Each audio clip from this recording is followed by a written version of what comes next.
दोस्तों, मैं अमित और आप हैं अमित एजुकेशन सेंटर 21 के साथ। तो आज हम लोग पढ़ने वाले हैं, है ना दोस्तों, क्लास 10th का चैप्टर 8 होगा और यह संस्कृत है। और इस चैप्टर का नाम है करमवीर। क्या नाम दोस्तों? करमवीर कथा। करमवीर कथा जो टाइप करने वाला छोड़ दिया है। करमवीर कथा क्या नाम है? करमवीर कथा। यानी इस चैप्टर का नाम ही है करमवीर कथा। यह आपके क्लास 10th का है ना, ट्यूशन पाठ्य पुस्तक से लिया गया है ना। इस चैप्टर में क्या है जो हम कल इस चैप्टर को लाइन बाय लाइन, है ना, सबके बारे में बता चुके हैं। और आज हम लोग इसके जो संस्कृत में जो दिया था उसका हम हिंदी ट्रांसलेट करके लाए हैं, वो भी आपके एग्ज़ाम के दृष्टिकोण से। यानी अगर आप पूरे संस्कृत आपको नहीं पढ़ने आता है, अगर आप यहाँ से इसको पढ़ लेते हैं केवल, तो आपके ऑब्जेक्टिव और सब्जेक्टिव दोनों क्लियर हो जाएंगे। कोई डाउट है ना? यहाँ तो कोई दिक्कत है ना? तो दोस्तों, सबसे पहले हम पढ़ने से पहले एक बात जान लेते हैं कि इस चैप्टर में है क्या। इस चैप्टर में है क्या, है ना, थोड़ा जान लेते हैं मौखिक रूप से। उसके बाद में इस चैप्टर के डिटेल बारे में हम लोग जानेंगे, इस पर जो लिखा गया है उसके अनुसार, ठीक है ना।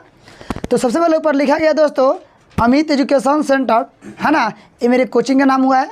नीचे ये कहाँ है? तो शरीयतपुर में, पूर्वी चंपारण में है। दूसरा, ये मेरे चैनल का नाम है अमित एजुकेशन सेंटर 21।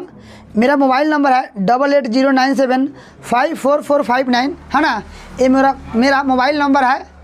इस पर आप, है ना, कभी भी PDF के लिए कांटेक्ट कर सकते हैं। व्हाट्सअप या टेलीग्राम, जिन चीज़ों से आपको जुड़ना है उस पर जाकर के जुड़ सकते हैं। तो दोस्तों, यहाँ पे, है ना, यहाँ पे आपको सारे विषयों की PDF मिलेगी। इस नंबर पे आप अगर कहेंगे कि मुझे PDF चाहिए तो आपको यहाँ से सेंड कर दिया जाएगा, ठीक है ना। तो सबसे पहले हमने अभी बताया है कि इस कहानी में क्या है, करमवीर कथा में है क्या। तो थोड़ा इसके बारे में हम लोग जान लेते हैं, फिर हम लोग इसमें जो लिखा गया है इसके बारे में जानेंगे, और फिर इससे रिलेटेड जो एग्ज़ाम में प्रश्न आते हैं उस प्रश्न को याद करने की कोशिश करेंगे। याद तो नहीं, मतलब समझने की कोशिश करेंगे। अगर आप समझ जाते हैं तो आपको याद हो जाएंगे ये प्रश्न। कोई डाउट है ना? बात समझ गए? चलिए तो शुरू करते हैं। सबसे पहले इस कथा में है क्या। तो दोस्तों, यह जो करमवीर कहानी जो है दोस्तों, थोड़ा मौखिक जान लेते हैं, उसके बाद हम लोग चलते हैं विषय वस्तु पर। करमवीर जो कथा है, यह एक बिहार राज्य के भीखनटोला गांव की कहानी है। बिहार राज्य के भीखनटोला गांव की क्या है? कहानी है ना। इसी गांव में, है ना, मतलब शिक्षा विहीन, यानी जो अनपढ़ हो, गरीब और जो कष्ट से जीवन जीने वाला व्यक्ति था, इस गांव में रहता था, भीखनटोला में। यानी दोस्तों, कहानी कथा को, इस करमवीर कथा को हम बता रहे हैं, है ना। उसके बाद में हम जो इसमें लिखा हुआ है उसको संक्षेप में समझ लेंगे, जो लिखा है उसके बाद में हम लोग पढ़ेंगे। तो इसमें क्या होता है कि उस गांव का नाम है भीखनटोला, और यह बिहार राज्य में आता है। तो उसी राज्य के एक गांव में, भीखनटोला में, क्या हुआ कि गरीब लोग, अति गरीब लोग, शिक्षा विहीन, यानी जो अशिक्षित, अनपढ़ कहें, वे लोग इस गांव में रहते थे। उसी गांव में से एक व्यक्ति अपना घर, कुटिया लेकर के गांव से बाहर बना लिया। और वह कुटिया ऐसा था कि बरसात के दिनों में एक भी पानी घर से बाहर नहीं, पूरा वह बरसात में पूरा पानी घर के अंदर आ जाता था। अब आप उम्मीद लगा सकते हैं कि उस कुटिया का स्थिति क्या होगा, या इस घर में रहने वाले की स्थिति क्या होगा। तो कह सकते हैं, आपसे एग्जाम में पूछेगा, है ना, कि उस जो करमवीर कथा है ना, उस कथा में जो कुटिया का वर्णन किया गया है, वह कुटिया कैसा था। तो कहिएगा कुटिया का स्थिति बहुत जर्जर, क्या था? जर्जर था। वह कुटिया कैसा था? तो जर्जर था। जर्जर कहने का मतलब ये है कि उसमें किसी तरह से बचाव नहीं किया जा सकता था। और उसी कुटिया में, है ना, एक कौन रहते थे? घर के स्वामी, घर के मालिक, और उनकी पत्नी, और उनके बेटा, और एक उनकी बेटी, यानी कुल मिलाकर के 4 आदमी उस कुटिया में रहता था। यानी आपसे पूछा जाएगा कि गांव से बाहर जो घर था उस घर में कितने लोग रहते थे? 4 लोग। अब इसी में क्या होता है कि लड़का सब बाहर खेलता है, मिट्टी में खेलता है, तो खेलते खेलते उस गांव के 1 कोस दूर पर एक प्राथमिक विद्यालय था। उसी में प्राथमिक विद्यालय में एक नवीन दृष्टि के टीचर आए तो इस भीखनटोला गांव में आए, उस स्कूल में आए तो भीखनटोला गांव को देखने आए ना, भीखनटोला गांव को देखने। तो उस गांव में बहुत सारे लड़का खेल रहा था, तो उसमें से एक लड़का है ना, इनके शिक्षण मतलब बुला करके लड़कों को ले गए। मतलब ये जो शिक्षण नई दृष्टि के जो शिक्षक गांव में घूमने आए थे गांव में, है ना, तो बहुत सारा लड़का खेल रहा था। तो उसमें से लड़के को तो बहुत लेकर गए, लेकिन उसमें से एक बच्चा जो था, बच्चा है ना, वह बच्चा इनके शिक्षण शैली से आकृष्ट हो गया। आकृष्ट कहने का मतलब होता है कि उनके अपने जो शिक्षक था, वह शिक्षक जितने बच्चों को ले गए उस बच्चों में से एक बच्चा इनके शिक्षण यानी पढ़ाने के तरीक़ा से खुश हो गया। इसको बहुत अच्छा से क्या कर लिया, सब कुछ धन संपत्ति जान प्राण सब पढ़ाई को समझ लिया। कौन? वह बालक, जो बालक खेल रहा था, जो बालक उस दिन खेल रहा था, उसको शिक्षक बुला कर ले गए। शिक्षक कहाँ गए थे? गांव में घूमने। कहाँ गए थे? शिक्षक गांव में घूमने गए थे, लेकिन गांव में घूमे तो बहुत सारे लड़के खेल रहा था, बहुत सारा लड़का तो गए किया, लेकिन इसमें से एक बालक क्या हो गया, इनके शिक्षण शैली से क्या हो गया, खुश हो गया। पढ़ाने का तरीका बहुत अच्छा होगा, इतना खुश हो गया कि सारा कुछ भूल करके वह पढ़ाई करने लगा। वह बच्चा उस बच्चा का नाम अब हम बता देते हैं। उस बच्चा का नाम है राम प्रवेश राम। उस बच्चा का नाम है दोस्तों राम प्रवेश राम। उस बच्चा का नाम दोस्तों क्या है? राम प्रवेश राम, है ना। यानी उस बच्चे का नाम है दोस्तों राम प्रवेश राम। तो वह बच्चा क्या होता है कि अब गुरुजी पढ़ाना शुरू किए, तो प्राथमिक विद्यालय में उन्होंने प्रथम स्थान प्राप्त किया। उसके बाद में उच्च शिक्षा प्राप्त करने के लिए गया तो वहाँ भी प्रथम स्थान प्राप्त किया। अब उसके बाद में इस बच्चे के पास पैसा नहीं था कि यह जा कर के महाविद्यालय में अपना एडमिशन करा सके, यानी नामांकन ले सके, है ना। तो छात्रवृत्ति के पैसा से और ये बच्चा क्या करता था, जो करमवीर यानी राम प्रवेश राम को करमवीर कहा गया है। राम प्रवेश राम को क्या कहा गया है? करमवीर। यह बच्चा जो राम प्रवेश राम जो था, है ना, छोटे छोटे बच्चों को पढ़ा करके उससे कुछ पैसा प्राप्त किया था, कुछ धन एकत्र किया था। उस धन को और छात्रवृत्ति मिला, उस धन को ले करके नगर से बाहर महाविद्यालय में अपना एडमिशन करा लिया। एडमिशन कराने के बाद में वहाँ भी बच्चे पुस्तकालय में स्वयं पुस्तक पढ़ता था, बहुत ज़ोर शोर से मेहनत किया और वहाँ भी प्रथम स्थान प्राप्त कर लिया महाविद्यालय में। कहाँ? इसके बाद में वह बच्चा, है ना, आगे गया। आगे जाने के बाद में यूपीएससी का एग्ज़ाम होता है, केंद्रीय लोक सेवा एग्ज़ाम, है ना, परीक्षा समिति। उस एग्ज़ाम में लड़का भाग लेता है और उस एग्ज़ाम में लड़का भी उन्नत स्थान प्राप्त करता है। इस लड़के के उन्नत स्थान प्राप्त करने से चारों ओर मतलब राम प्रवेश नाम ही सुना जाता था। क्या नाम सुना जाता था? राम प्रवेश राम। कहीं भी देखने पढ़ने के लिए मिल रहा था तो राम प्रवेश, है ना, और कहीं सुनने के लिए मिल रहा था राम प्रवेश, कहीं पेपर भी गिरा है वहाँ भी देखा तो वहाँ भी राम प्रवेश, बगल वाला बतिया रहा है वहाँ भी राम प्रवेश, उसके बगल वाला बतिया रहा है वो भी राम प्रवेश, आते जाते रहे तो भी राम प्रवेश, साइकिल पर है तो भी राम प्रवेश, मोटरसाइकिल पर है तो भी राम प्रवेश, चाहे हेलीकॉप्टर है तो भी राम प्रवेश। यानी सारे जगहों पे राम प्रवेश का नाम क्या हो गया? प्रचलित हो गया।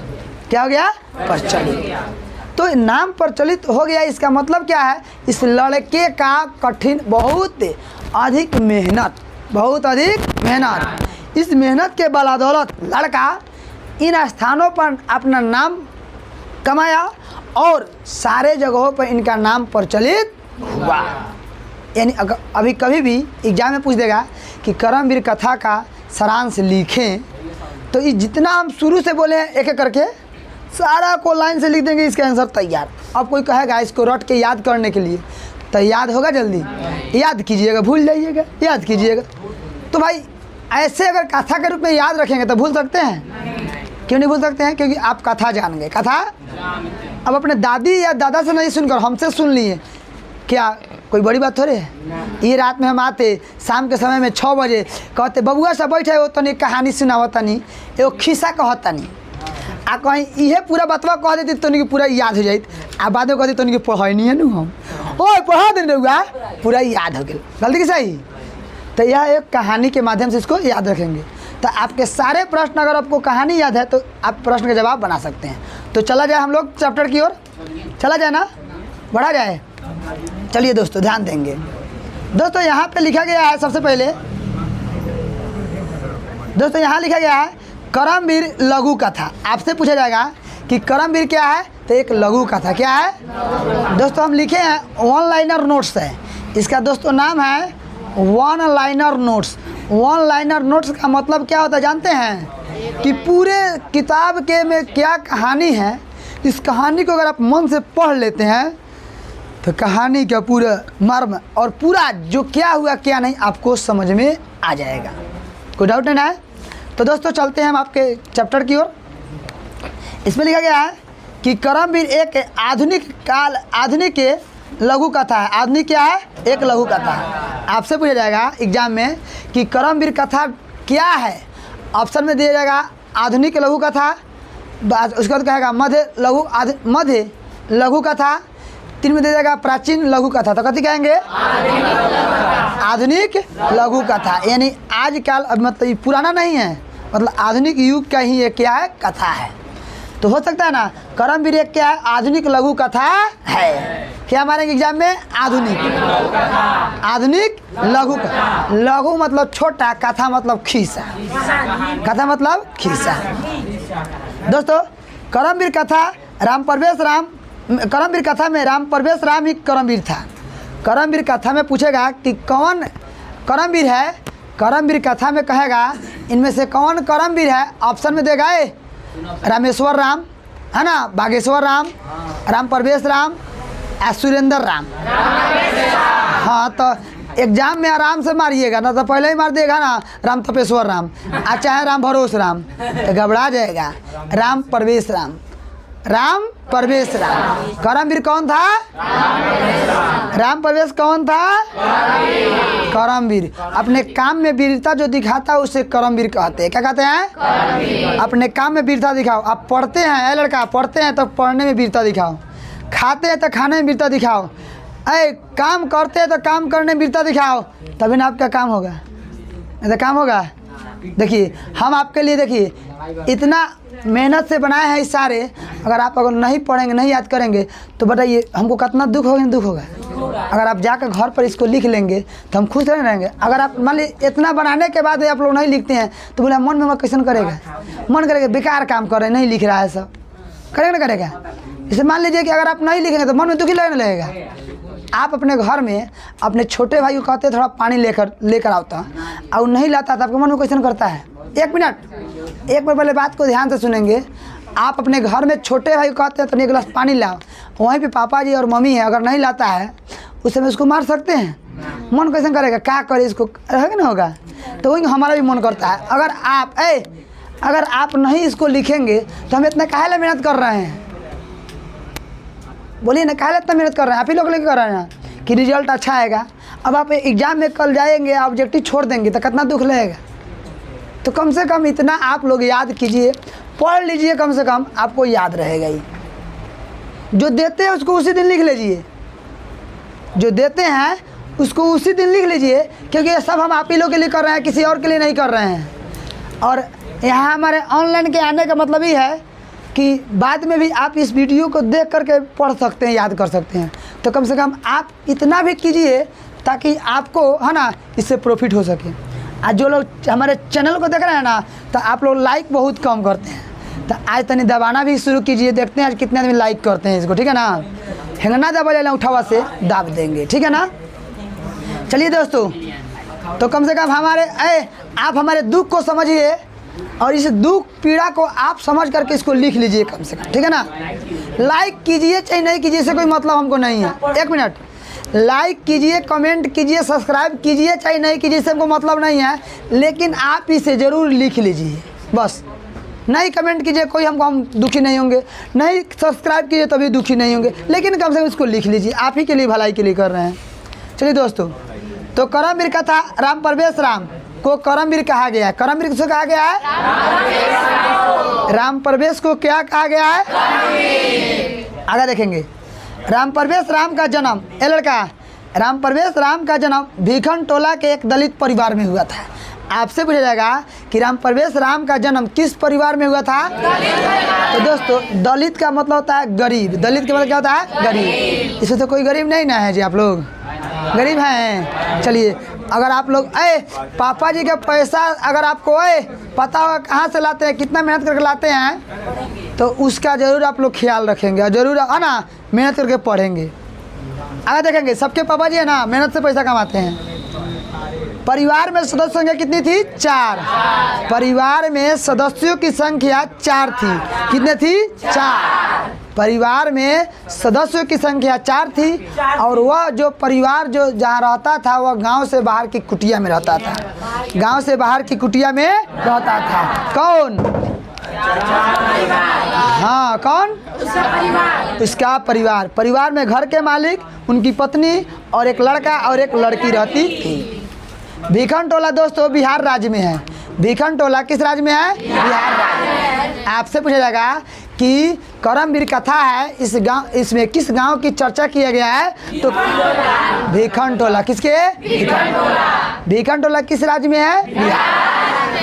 बिहार राज्य की राजधानी कहाँ है? चलिए, हम लोग किस राज्य में रहते हैं? चलिए, बहुत अच्छा। राम परवेश राम ने शिक्षा के बल पर महत्तम पद प्राप्त किया। दोस्तों, राम परवेश राम ने शिक्षा के बल पर महत्तम पद को प्राप्त किया है। महत्तम पद का मतलब होता है ना, कि सबसे ऊंचा पद। आजकल के क्या है ना, आजकल लोग है ना मेहनत नहीं करता है, कहता हमारे रिजल्टे ना भेल, पढ़वा है ना, रिजल्ट कहाँ से हुई? का हो? अरे कोई मेहनत कर तभी रिजल्ट होगा। आज झूठो कहते हैं वो आपने कुछ तो नहीं, बाहर से पूछ दे रहा। बाहर से थोड़े पूछता है, अंदरवे से पूछता है। अगर आप मन से पढ़ते दिक्कत होता? नहीं दिक्कत होता। तो हमेशा कठिन से कठिन कड़ा मेहनत जितना हो सके उतना देर से पसीना निकालिए, पढ़िए। एग्जाम में कोई भी क्वेश्चन आता आपसे हार्ड नहीं, आपसे वो इजी दिखाई दे। तो करमवीर जो राम परवेश जो था, राम परवेश राम लड़का, वह शिक्षा के बल पर नहीं कि सोर्स पैरवी के बल पर। किसके बल पर? शिक्षा के बल पर। राम परवेश राम किसके बल पर शिक्षा पर महत्तम पद प्राप्त किया था? बहुत अच्छा दोस्तों, अगला चलते हैं। या पता समझ में आ रहा है ना सबको? अगला दोस्तों, राम परवेश राम है ना, राम परवेश राम है ना, राम परवेश राम प्राथमिक विद्यालय और उच्च विद्यालय और महाविद्यालय में प्रथम स्थान प्राप्त किया था। राम परवेश राम जो था है ना, प्राथमिक विद्यालय में और उच्च विद्यालय और महाविद्यालय यानी सब में वह कौन स्थान प्राप्त किया? प्रथम। दोस्तों, प्राथमिक विद्यालय आप नहीं समझते होंगे, 1 से लेकर के ध्यान देंगे दोस्तों, 1 से लेकर के 8वां क्लास तक का जो विद्यालय होता है उसको प्राथमिक विद्यालय कहा जाता है। क्या कहता है?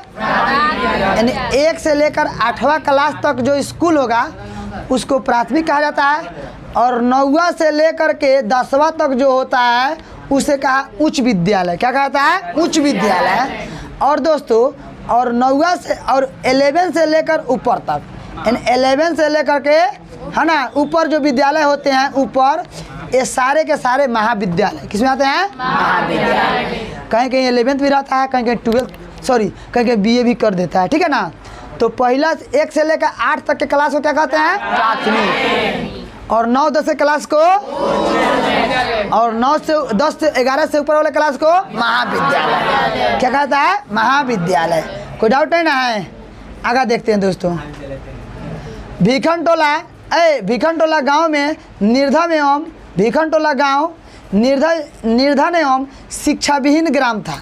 शिक्षाविहीन का मतलब दोस्तों होता है ना कि मतलब अनपढ़ लोग। शिक्षाविहीन का मतलब भिखन टोला गांव में किस प्रकार के लोग रहते थे तो कहिएगा निर्धन और अनपढ़ लोग। किस गांव में रहते थे? हाँ, बहुत अच्छा। भिखन टोला को देखने एक शिक्षक आए थे। आपसे एग्जाम पूछेगा भिखन टोला को देखने कौन आए थे? ऑप्शन में रहेगा भिखन टोला गांव को देखने कौन आया था? ऑप्शन में रहेगा है ना, डाकू, चोर, सिपाही, शिक्षक। हाँ, क्या करेंगे? शिक्षक। शिक्षक नवीन दृष्टि से संपन्न क्या थे? शिक्षक नवीन दृष्टि से हाँ। जब शिक्षक है भिखन टोला गाँव में देखने आए तब दलित के बच्चे खेलने में मग्न थे। खेलने के मग्न में जानते हैं क्या होता है? जिस प्रकार हमारे पुष्पेश जी हैं फ्री फायर पर साहब कल लग गए तो साहब मग्न होकर के। देखिए आज के बाद से पुष्पेश जी आपसे रिक्वेस्ट है, कहिएगा ना तो आपको हम मतलब 9 जोड़ लेंगे, ठीक है ना? लेकिन आज से खेलिए मत, ठीक है ना?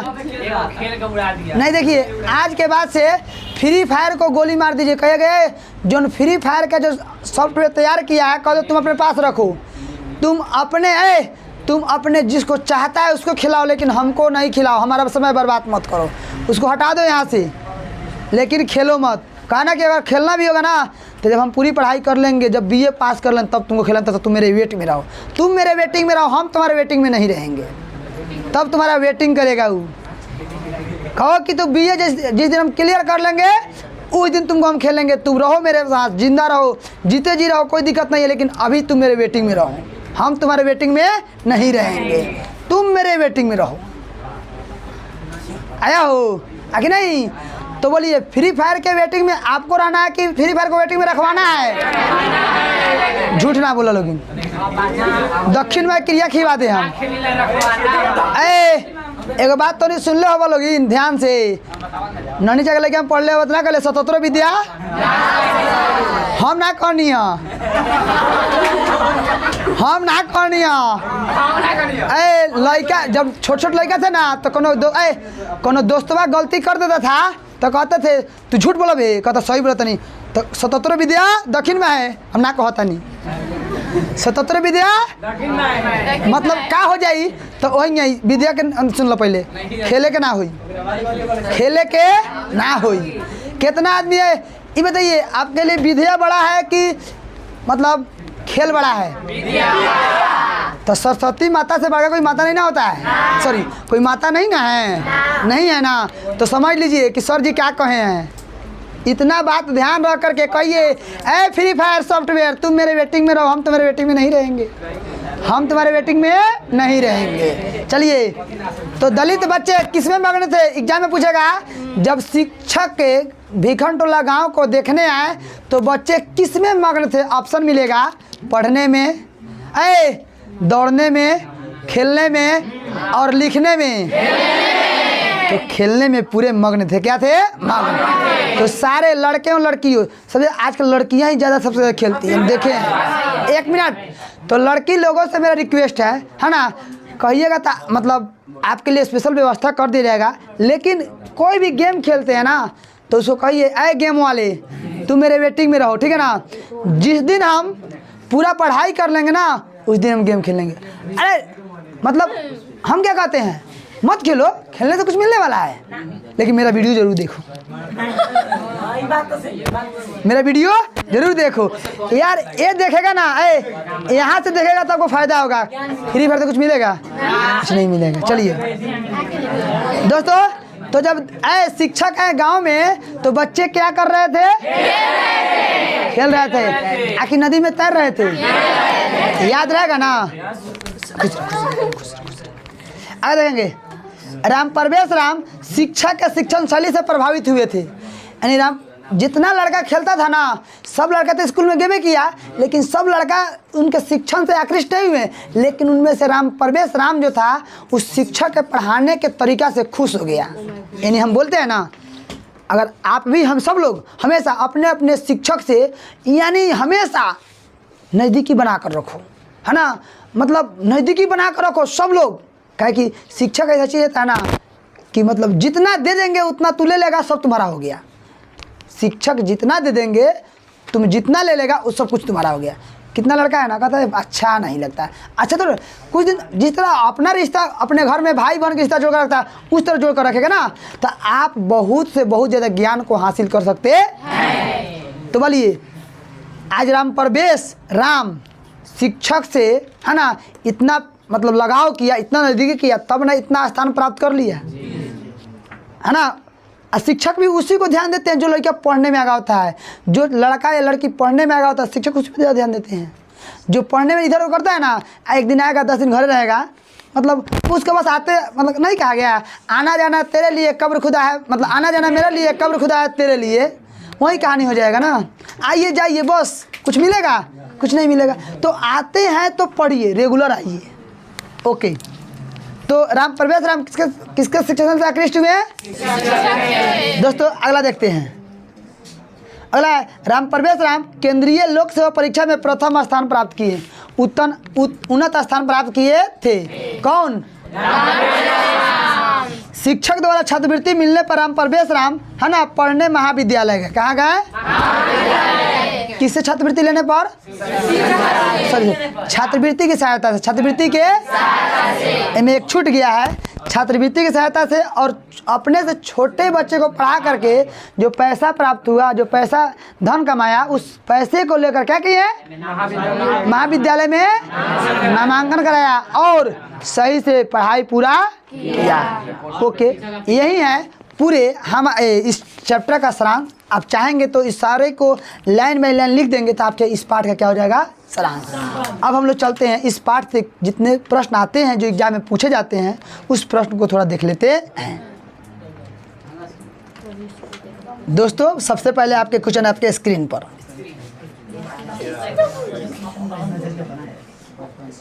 दोस्तों सबसे पहला क्वेश्चन, मतलब जो हम क्वेश्चन आपको पढ़ा रहे हैं ऐसा ही क्वेश्चन आपके एग्जाम में ही पूछेंगे, ऐसा ही क्वेश्चन, कहीं और से नहीं, ऐसे ही क्वेश्चन आपके एग्जाम में पूछेंगे। हम कहते हैं ये भी चैप्टर बहुत इंपॉर्टेंट है ना। इसमें से कम एक या दो, कम से कम एग्जाम में एक या दो क्वेश्चन रहने की पूरी संभावना है इस चैप्टर से।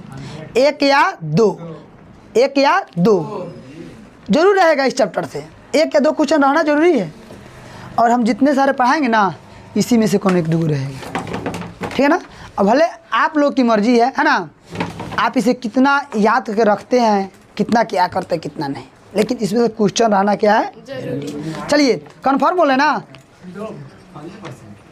एकदम हम बोल दिए तो बोल दिए। आज आप लोग लिख कर रख लीजिए, एक मिनट सुनिए, आज आप लोग कॉपी में लिख कर रख लीजिए। वीडियो देखे हैं कि सर जी बोले थे कि एक दो क्वेश्चन रहेगा, जब एग्जाम होगा उस समय आप हमसे पूछिएगा, हम जरूर आपको बताएंगे। मिलाइएगा आप, मिल जाएगा, हाँ था सर, गलती सही है ना। तो आप आज लिख कर रख लीजिए। चलिए ध्यान देंगे दोस्तों। पहला क्वेश्चन है कि प्रशासन द्वारा है ना संस्थापित प्राथमिक विद्यालय के शिक्षक की विशेषताओं का उल्लेख करें।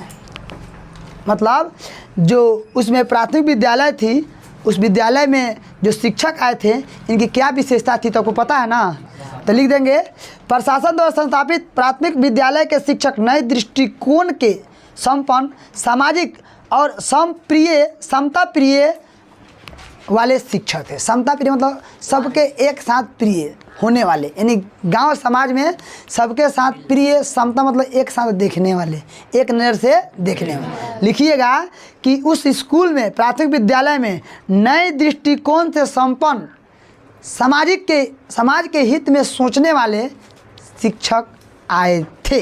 शिक्षक आए थे, कोई दिक्कत? उसमें लिख दीजिएगा उनकी शिक्षण शैली उत्कृष्ट थी। उत्कृष्ट के मतलब बहुत अच्छा था। किनकी जी? अब आपसे कह देगा भीखन टोला में जो शिक्षक आए थे उनकी विशेषताओं का वर्णन करें। अब कहेगा सर एग्जाम में आया था भीखन टोला, आपके क्वेश्चन में प्रशासन द्वारा लिखा हुआ है। अरे यार तो वही ना भीखन टोला हुआ, नहीं लिखा जाएगा। भीखन टोला के शिक्षक की बात करें, चाहे कहे कि बिहार राज्य में जो करमवीर कथा कहानी है उसमें एक गांव है, उस गांव में किस प्रकार के शिक्षक आए थे, तो वही नवीन दृष्टि के जो समाज के हित के बारे में सोचने वाले थे, समाज के सबके बारे में कार्य करने वाले थे, वही शिक्षक उनकी विशेषता थी ना लिखा जाएगा? तो लिखिएगा है ना कि प्राथमिक विद्यालय में है ना नई दृष्टि से संपन्न, समाज के हित के बारे में सोचने वाले, समाज के हित के बारे में कार्य करने वाले शिक्षक आए थे। उनकी शिक्षण शैली उत्कृष्ट थी। शिक्षण शैली उत्कृष्ट के मतलब होता है बहुत अच्छा। उत्कृष्ट का मतलब बहुत अच्छा। लिखा जाएगा ना? कोई डाउट नहीं ना है? आगे चले दोस्तों, अगला क्वेश्चन। अच्छा, ये क्वेश्चन दुनिया का सबसे इजी क्वेश्चन है। राम प्रवेश राम के महाविद्यालय के शिक्षा के बारे में लिखे। देखो दोस्तों सुनिए, राम प्रवेश राम के महाविद्यालय यानी राम प्रवेश राम महाविद्यालय में किस प्रकार की शिक्षा पाया, और शिक्षा पाया तो उनके साथ क्या क्या हुआ महाविद्यालय में। ना बात समझ में आया हो? यानी प्राथमिक की बात कर रहा है कि महाविद्यालय की बात कर रहा है? यानी राम प्रवेश राम महाविद्यालय में कैसे पढ़े, उसको कौन सा स्थान मिला, इसी बात को तो लिख देना है इसमें, तो ही ना लिखाएगा। ये तो दुनिया का असली आसान क्वेश्चन है कि नहीं क्वेश्चन है? हमको लगता है कि इस क्वेश्चन में कोई जान है तो लिख दीजिएगा, ध्यान देंगे। कि एक शिक्षक ने राम प्रवेश को विद्यालय में लाकर उनकी पढ़ाई आरंभ की। यानी अभी हम क्वेश्चन का जवाब दे रहे हैं कि एक शिक्षक जो थे राम प्रवेश राम को है ना अपने विद्यालय में ला करके पढ़ाना शुरू कर दिया। इस प्रकार उन्होंने उच्च शिक्षा में प्रथम स्थान प्राप्त किया। जब उनका नामांकन महाविद्यालय में हुआ तो वहाँ भी वह लोकप्रिय हो गए। मतलब उच्च विद्यालय में भी एक शिक्षक जो थे उस बच्चा को ले आकर के अपने विद्यालय में शिक्षा देना शुरू किया। वह बच्चा शिक्षा है ना अपने उत्साह और अपना मतलब नहीं कहता है ईमानदारी के साथ पढ़ाई किया और पढ़ाई करने पर उच्च शिक्षा में प्रथम स्थान प्राप्त किया।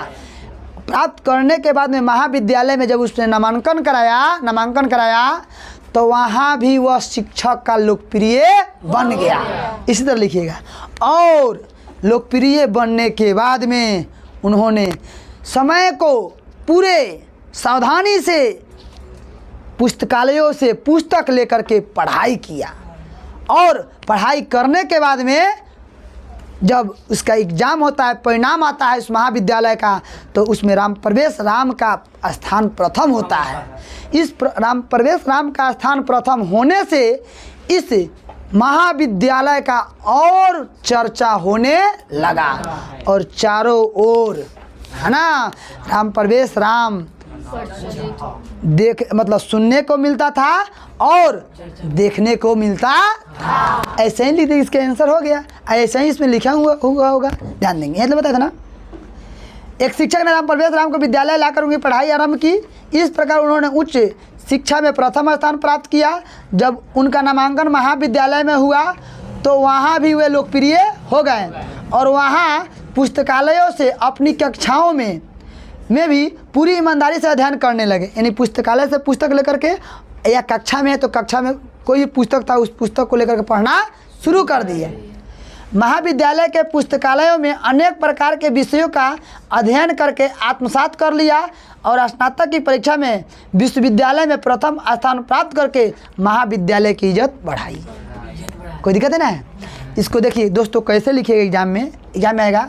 राम प्रवेश राम के महाविद्यालय शिक्षक के बारे में लिखिए, शिक्षा के बारे में लिखिए। तो लिखिएगा राम प्रवेश राम को एक शिक्षक ने है ना अपने विद्यालय में ले जा करके शिक्षा देना शुरू किया और वह राम प्रवेश राम अपने उत्साह और धैर्य के साथ शिक्षा को बहुत कड़ी मेहनत के साथ क्या किया? अध्ययन किया और अध्ययन करने के साथ वह उच्च विद्यालय में प्रथम स्थान प्राप्त किया। उसके बाद उन्होंने नामांकन महाविद्यालय में कराया तो वहाँ भी वह लोकप्रिय हो गया। और लोकप्रिय होने के बाद वह राम प्रवेश है ना पुस्तकालयों से पुस्तक लेकर के सारे विषयों का आत्मसात कर लिया। आत्मसात का मतलब याद कर लिया। स्नातक की परीक्षाओं में उन्होंने प्रथम स्थान प्राप्त किया, जिसके कारण महाविद्यालय की ख्याति और बढ़ गई। ऐसे भी लिखेंगे तो आंसर हो जाएगा, या आपकी मर्जी, इतना लिखने का मन है तो इतना भी लिखेंगे तो इसका आंसर हो गया। कोई दिक्कत है? समझ में आ रहा है? आए चलिए आगे देखते हैं। अब दोस्तों देखिए ध्यान से, इसका जवाब हम नहीं बताएंगे। क्वेश्चन है 3 नंबर, इसका जवाब हम नहीं बताएंगे।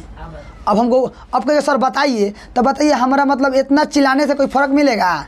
इसका जवाब हम नहीं बताएंगे, इसका आपको बताना होगा और आपको हमारे कमेंट में इसका जवाब लिख कर भेजना होगा। हाँ, ये पूरा मत लिख कर भेज दीजिएगा, अपने मन से जो कथा कहानी सुने हैं ना इसके अनुसार भेजिएगा।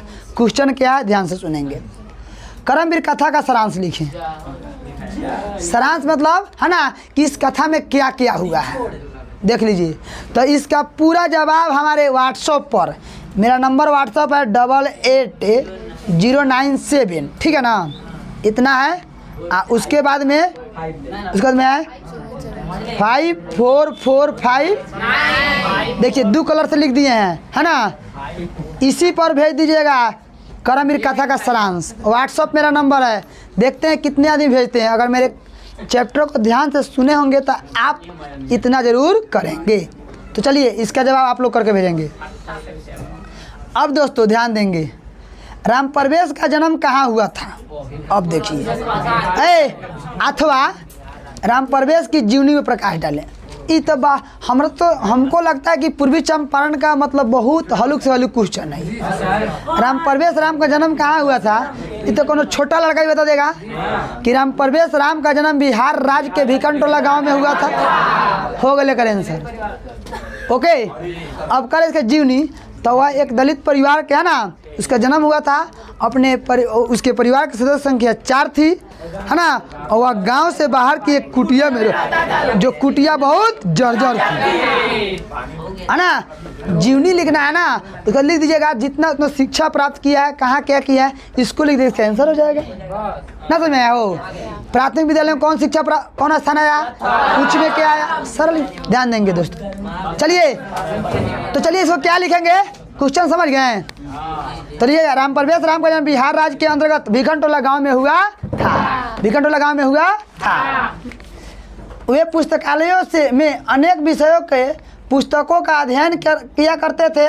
वे अपने परिश्रम के परिणाम स्वरूप केंद्रीय प्रशासनिक सेवा परीक्षा में सर्वोच्च स्थान प्राप्त करने में सफल रहे। नहीं लिखा जाएगा? अरे नहीं हो जाएगा, वो एकदम हो जाएगा। चलिए अगला क्वेश्चन दोस्तों।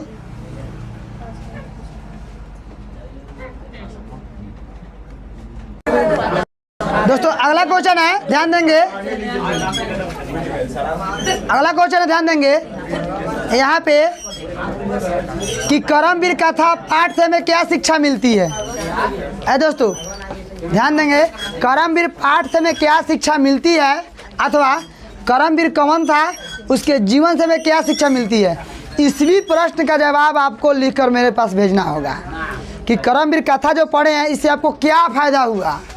इसका जवाब आपको लिख करके मेरे पास सेंड करना होगा। इतना तो करना जरूरी है, अगर जो नहीं करेगा उनको कल पनिशमेंट मिलेगा, है ना। करमवीर कथा पाठ से हमें क्या शिक्षा मिलती है, चलिए बता देते हैं। ध्यान से ध्यान देंगे दोस्तों। इसका जवाब हो जाएगा कि राम प्रवेश करमवीर था। राम प्रवेश क्या था? करमवीर था। करमवीर कथा पाठ से हमें यह शिक्षा मिलती है कि गांव में रहने वाला दलित निर्धन छात्र भी मेहनत करने पर सर्वोच्च स्थान प्राप्त कर सकता है। मतलब इस पाठ को पढ़ने से हमें यह शिक्षा मिलती है कि गांव में जो भी निर्धन छात्र हैं, निर्धन मतलब जो भी गरीब छात्र हैं, अगर वे कड़ी मेहनत करे तो अपना सर्वोच्च स्थान प्राप्त कर सकता है। कोई दिक्कत है? तो ये नहीं आपको लिखने का कहा था कि इस पाठ से वो क्या शिक्षा मिलती है, तो कहिएगा इस पाठ से हमें यही शिक्षा मिलती है कि गांव में निर्धन लड़का भी अपने कड़ी मेहनत के, है ना, बल पर वे अपने ऊंच से ऊंच और सर्वोच्च, है ना, पद को प्राप्त कर सकता है। कोई डाउट है?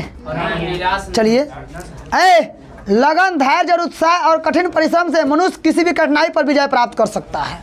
मनुष्य कोई भी चीज़ पर विजय तभी प्राप्त कर सकता है जब उसके अंदर धैर्य होगा, लगन होगा, उत्साह होगा और कठिन परिश्रम होगा, तभी वह किसी चीज़ को प्राप्त कर सकता है, अन्यथा पछताने के सिवा कुछ नहीं मिलने वाला है।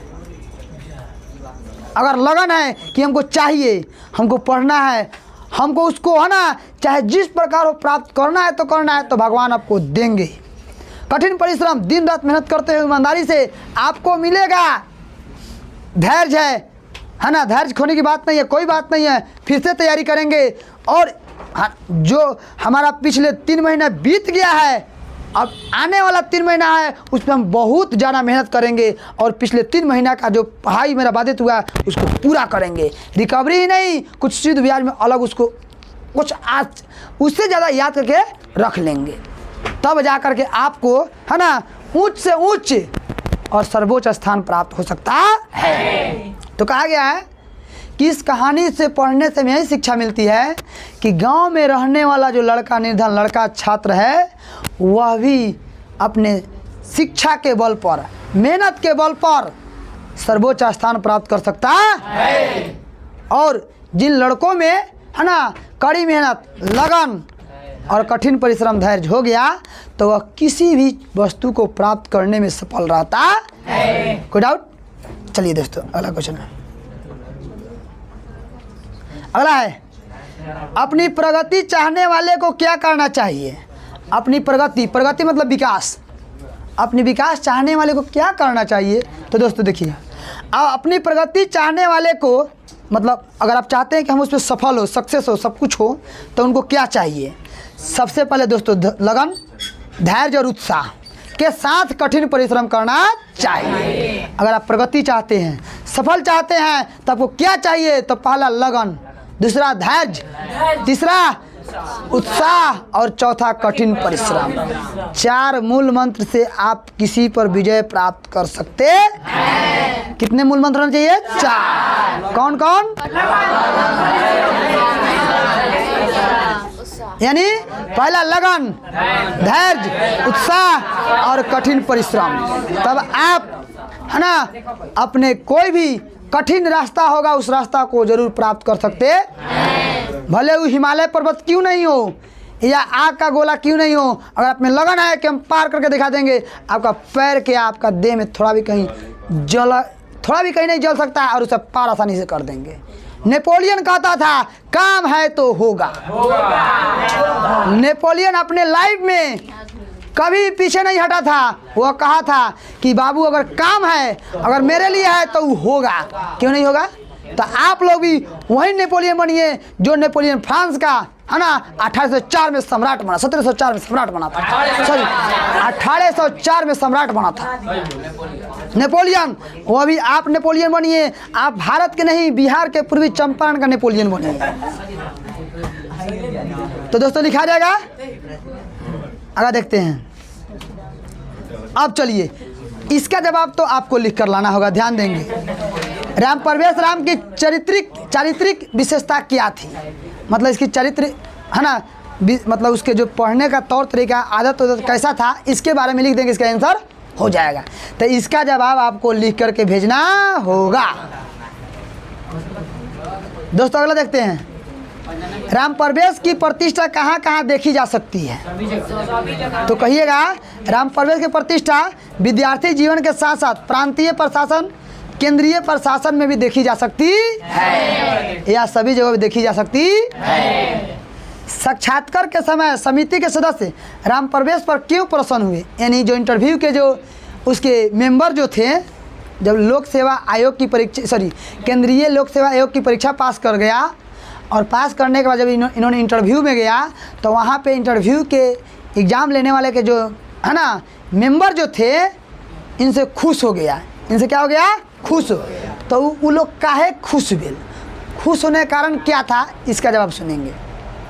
साक्षात्कार के समय समिति के सदस्य राम परवेश के व्यापक ज्ञान से अत्यंत, यानी इनके पास व्यापक ज्ञान था। साक्षात्कार के समय है ना राम परवेश के साक्षात्कार के जो समिति के सदस्य जो थे, राम परवेश से खुश क्यों हुए? तो कहिएगा, साक्षात्कार के समिति जो सदस्य थे राम परवेश से इसलिए खुश हुए क्योंकि राम परवेश के पास विस्तृत यानी व्यापक ज्ञान था। व्यापक ज्ञान। व्यापक ज्ञान का मतलब होता है कि बहुत ज़्यादा विस्तार रूप से किसी भी चीज़ को समझाने का तरीका, उसकी चाहे जो भी टॉपिक हो उसको बहुत अच्छे से भली भांति से समझाने के उसके पास शक्ति होना चाहिए। समझा कर दूसरे को है ना एकदम क्लियर कर दे, खुश हो जाए। दूसरा जब खुश हो जाएगा तो वह व्यक्ति क्या होता है, उस प्रश्न से खुश हो जाता है। इसीलिए कौन खुश हो गए? हाँ,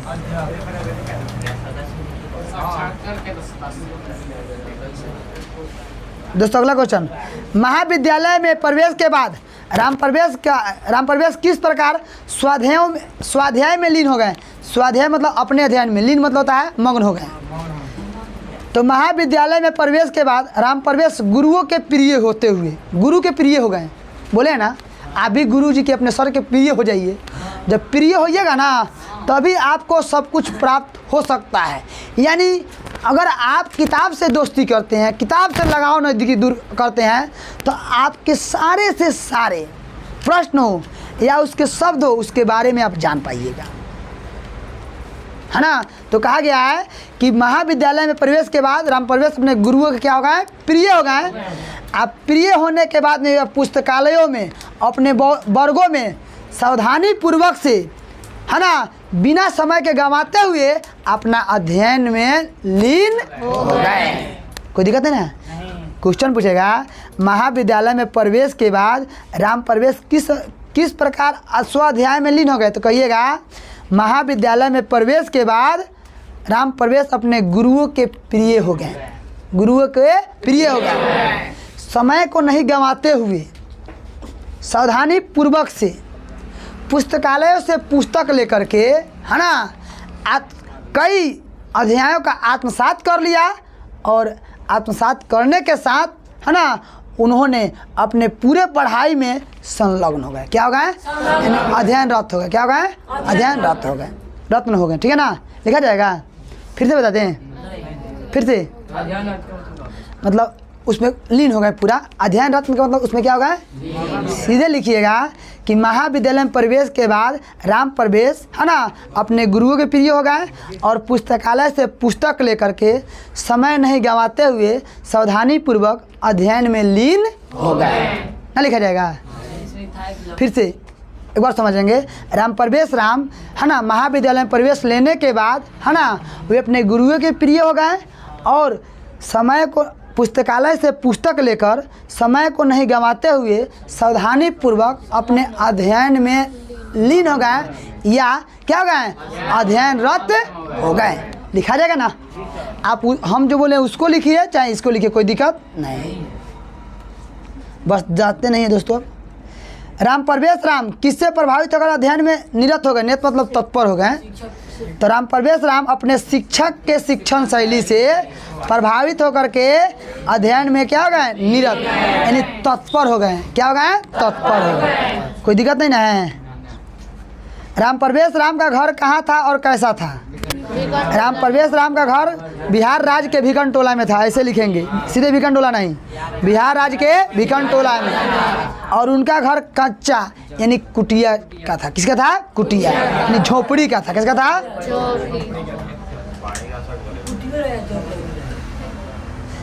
कर्मवीर कथा के आधार पर राम प्रवेश राम के परिवार का वर्णन करें, है ना। कर्मवीर का कथा जो है इसके आधार पर राम प्रवेश राम का परिवार कैसा था इसके बारे में बताना है। तो कहिएगा, राम प्रवेश राम का घर गांव से बाहर था जो जर्जर अवस्था में था। जर्जर अवस्था में था। राम प्रवेश के पिता दलित थे, धनी मनी नहीं थे। क्या थे? दलित थे।